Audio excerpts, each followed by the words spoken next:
The world of Killing Floor 3 has evolved, as the sequel takes place in 2091, nearly 70 years after the events of Killing Floor 2.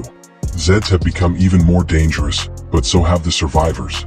In the upcoming first-person action/horror shooter, players have plenty of weapons to protect themselves, but in a franchise first, players can do a bit more with the weaponry. Game Rant recently spoke with KF3 lead combat designer Bill Monk about the inclusion of weapon mods and customization. How Tripwire Interactive is approaching weapon modifications and customization in Killing Floor 3. Building and customizing your weapon. Monk told Game Rant that players will be able to fully customize their weapon loadouts with names, unique skins, and even trinkets.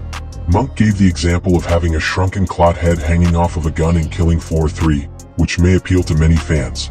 More importantly, players will have the opportunity to customize a gun's function through modifications. As he explained, we wanted people to feel like they could personalize a weapon and have it be their weapon. Any weapon you're using, you'll start acquiring schematics from killing the Zeds. You also have spy cameras, different terminals and stuff to get components, and you use them to build the mods. We have over 180 different mods that you can put on weapons, and it changes the nature of the weapon, its power, and how it functions. You can really customize it to how you want to play. When discussing customization, Monk said that mods have a price, which means players in Killing Floor 3 may want to consider the weapon's cost when starting a game. If a player wants to acquire a good early wave weapon, they'll need to consider how much money they're given at the beginning of an operation and plan accordingly. However, as players level up, their operational budget will increase, allowing them to secure better and better guns from the start. When discussing weapon modifications, Monk clarified that there's more to them than meets the eye.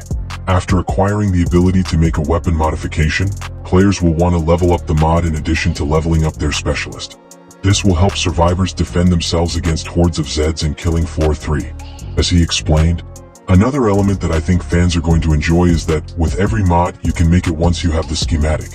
You can level that up 3 times, you need resources from playing to do that, and when you hit the highest level of that mod, a special stat becomes active. We've made a whole bunch of them, and it's random which stat applies onto that mod.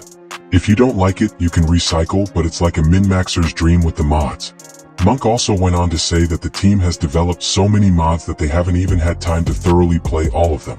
He fully expects that gamers are going to find their own unique combinations, and many of those may have unexpected consequences. Given that the higher levels of difficulty in Killing Floor 3 are meant to be stressful, players will likely need to think outside the box in order to survive.